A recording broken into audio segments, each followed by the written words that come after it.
Hi കൂട്ടുകാരെ, SLM ബ്ലോഗ്സിലേക്ക് സ്വാഗതം. ഇന്ന് ഒരു വറുത്തരച്ച വെറൈറ്റി രീതിയിലുള്ള ഒരു മുട്ടക്കറി നോക്കാം. അതിനായിട്ട് ഞാൻ 4 മുട്ടയാണ് എടുത്തിരിക്കുന്നത്. അത് ബോയിൽ ചെയ്തതാണ്. ബോയിൽ ചെയ്ത് ചെറുതായിട്ട് ഇതുപോലെ വരഞ്ഞു കൊടുത്തിട്ടുണ്ട്.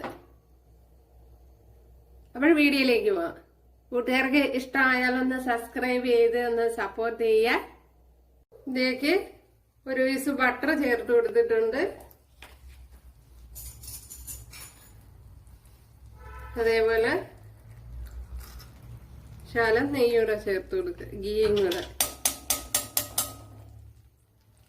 ഗീ താല്പര്യമാണെങ്കിൽ ചേർത്ത് കൊടുത്താൽ മതി. പിന്നെ ബട്ടറും അങ്ങനെ തന്നെ, വെളിച്ചെണ്ണയിൽ ചെയ്യണമെങ്കിൽ അങ്ങനെ ചെയ്താലും മതി. ഓയിലൊക്കെ അവരവരെ താല്പര്യത്തിന് എടുക്കുക.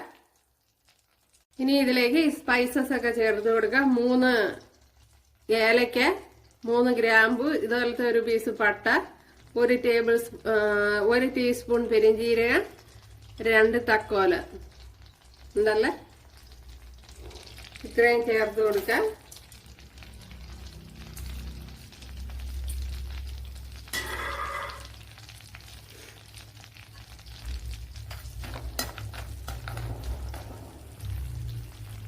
അതിനുശേഷം ഒരു പിടി തേങ്ങ ഇതുപോലെ വളരെ ചെറുതായിട്ട് ചിരകി എടുത്തിട്ടുണ്ട്. അത് ഇതിലേക്ക് ചേർത്ത് കൊടുക്കുക.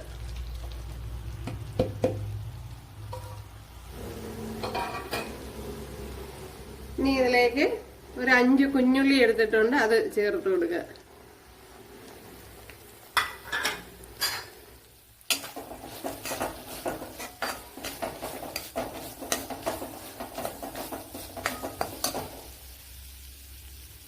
അതേപോലെ ഒരു ചെറിയ പീസ് ഇഞ്ചി ഇതുപോലെ ചോപ്പ് ചെയ്തെടുത്തിട്ടുണ്ട്. അതും കൂടെ ചേർത്ത് കൊടുക്കുക. ശകലം കറി ലീവ്സ് കൂടെ നല്ലപോലെ ഒന്ന് ഫ്രൈ ചെയ്തെടുക്കുക. അപ്പോഴും നമ്മുടെ തേങ്ങയെല്ലാം ഇവിടെ ഫ്രൈ ആയി വന്നിട്ടുണ്ട് കൂട്ടുകാരെ. ഇനി ഇതിലേക്ക്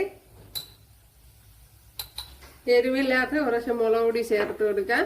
എരിവുള്ളയാണെങ്കിൽ കുറച്ച് ചേർത്ത് കൊടുത്താൽ. ഇതിപ്പോ ഞാൻ 1/2 ടേബിൾ സ്പൂണാണ് ചേർത്ത് കൊടുത്തത്. ഇനി ഇതിലേക്ക് 1.5 ടേബിൾ സ്പൂൺ നമ്മള് ബീഫ് കറി കഴിക്കണ പോലെ ഇരിക്കും. വേറെ ചെറിയൊരു കടുതാളും കൂടെ കൊടുത്തു. അപ്പോഴും കുറച്ചുകൂടെ ഗംഭീരമായി ഉണ്ടല്ലേ. സൂപ്പർ ടേസ്റ്റ് ആണ്, ഒരു വിഷയമില്ല. അപ്പോഴെങ്കിലും ചെയ്ത് നോക്കാം.